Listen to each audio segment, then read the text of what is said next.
there's a war going on because Facebook is not 100% liberal. Not everybody in there believes in what they're doing. So you've got this internal war. But again, people don't want to lose their jobs. They make very good livings. But the reality is that they also are talking to people on the outside world going, there's things going on with Facebook. Well, what I have heard is, and this is coming from inside of Facebook, Facebook is terrified of having Mark Zuckerberg going before Congress because, and this is as it was told to me, is that as awkward as he seems online, he is 10 times more awkward in real life because as much as he owns and operates and built a social network, he doesn't understand what it is to socialize. The guy doesn't even understand what it's like to be middle class. Right. He's gone right from college to billionaire. If you are receiving this transmission, you are the resistance. Paul Watson has a new video out.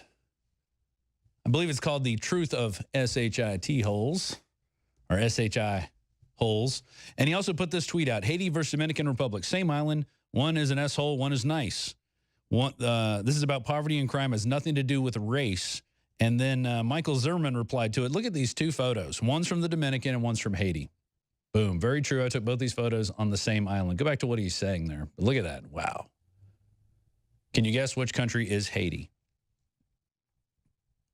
And there you go. The State Department calls these same places S-holes. But we're not supposed to do it, and the president can't do it. And now Facebook and Twitter and everybody want to shut the president down. They don't want him talking. They don't want people who like the president talking. They tried to do it in 2015, 2016. It failed. And now my next guest, he's going to tell you, my guest here, Jason Fick, is going to tell you what they're going to do next because it's not going to end. This doesn't end. This is going to be a little bit of a battle as Facebook dies and tries to choke the life out of you as they're dying. So, Jason, tell us what's coming up with Facebook and what are they going to do next? Okay, so there's a couple things in here. You made a statement about, it's good to see Facebook die. Facebook shouldn't die. I mean, it really is a good platform for everybody. But one thing that I would say directly to Mark Zuckerberg and to the upper staff of Facebook is that realize one of the problems you have right now is you've hit critical mass. Too many people know that you're screwing them, that you're just shutting them down. That won't work. We are going to push back. They said that about the NFL. That didn't work out so well for them, did it?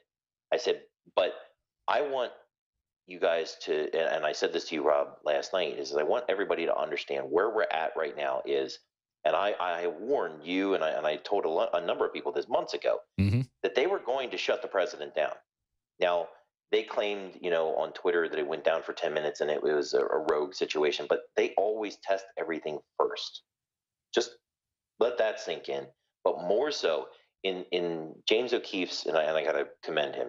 Yeah. Excellent job, sir. Excellent. Story of the year already in January. In his video, nobody's paying attention to the words when he says that they are discussing shutting the president down.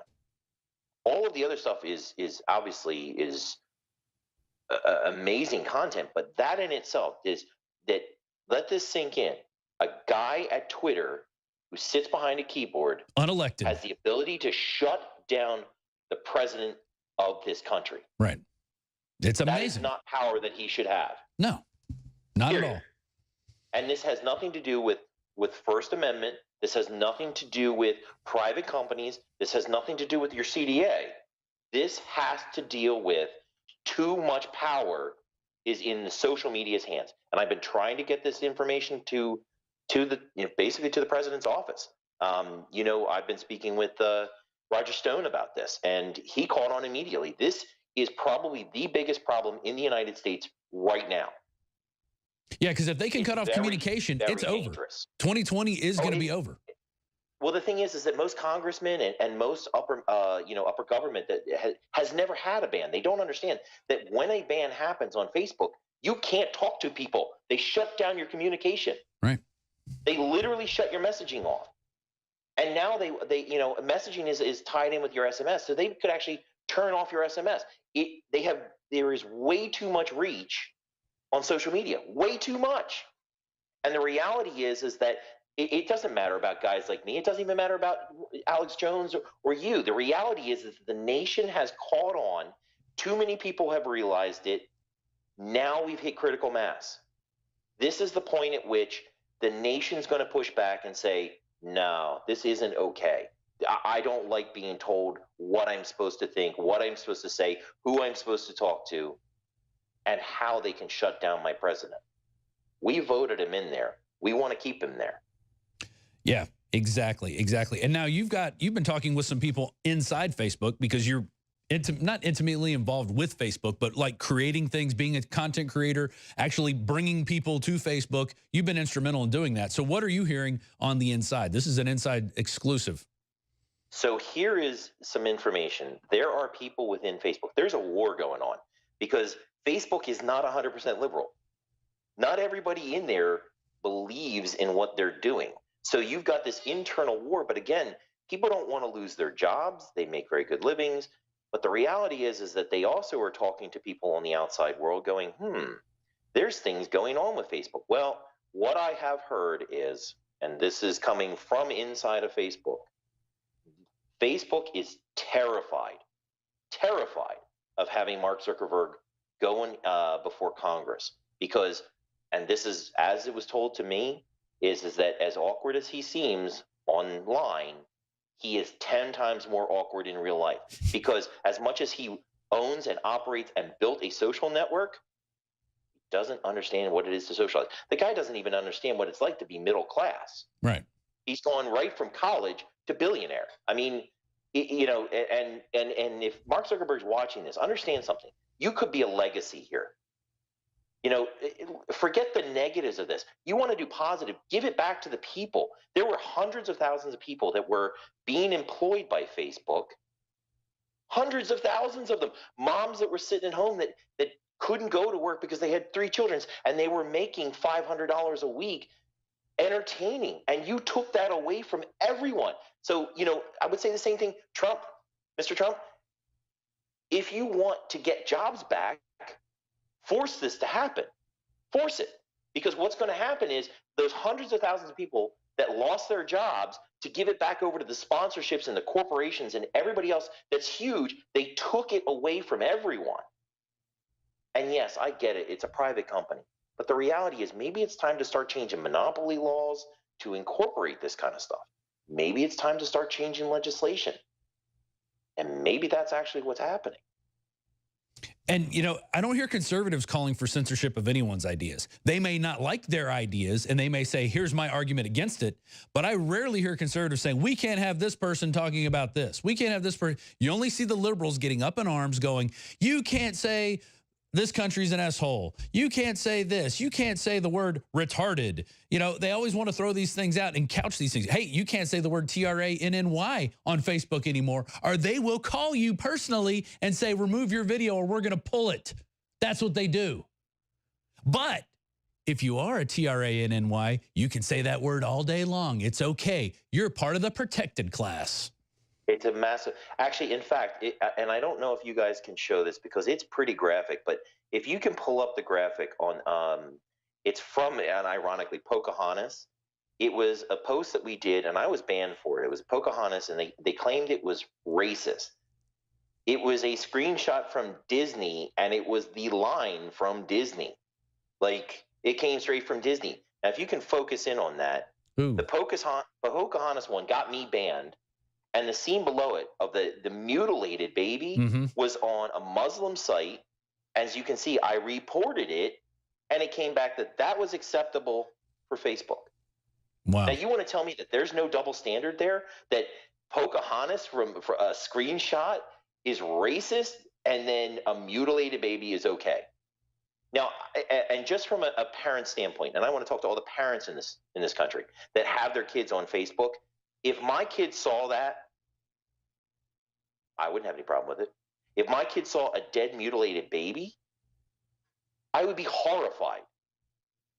The problem is there's a double standard throughout Facebook, and that is what I think that you know, if you want to shut everybody down, okay, fine, but shut everybody down. Don't shut conservatives down and not liberals down. Don't shut down one idea and not the other. Shut it all down. Right. Close the doors on everything. Make it everybody's sitting there saying it's a First Amendment argument. It's not about First Amendment. It's about It's about the fact that if you're going to instill rules as a private company or even a publicly traded company, let those rules be identical for everybody. It's about all the things they preach. We're going to level the playing field. We're going to make it all even, unless you don't have the idea or opinion that we approve of. Jason, there's a lot going on here. There's a lot going on here. I know you've been, I don't even know if you want to get into this, but your home in Pennsylvania has burnt to the ground since you started talking about this. It didn't burn all the way to the ground, but let's put it this way. I'm going to be out of my house for the next 3 months. Yeah.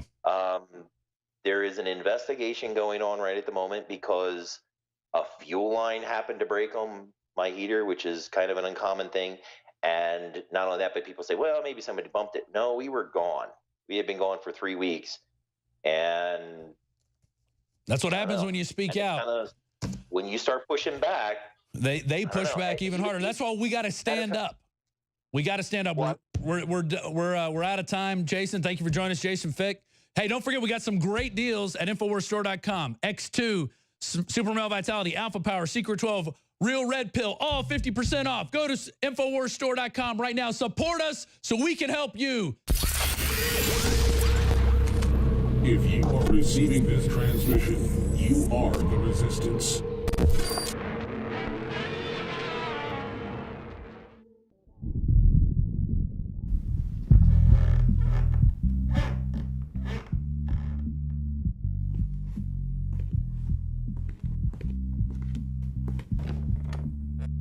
Donald Trump. I wrote you, but you still ain't calling. I left my cell, my pager, and my home phone at the bottom. I sent 2 letters back in autumn. You must not have got them. There probably was a problem at the post office or something. Sometimes I scribble addresses too sloppy when I jot them. But anyways, what's up, man? How's your daughter? I know you probably hear this every day, but I'm your biggest fan. Anyways, I hope you get this, man. Hit me back, just a chat. Truly yours. I can't stand that motherfucker, and I feel like he's not paying attention to me. Okay. And I was kind of waiting for him to say something. Like his Twitter fingers, yeah. Yeah, and for some reason, he didn't say anything.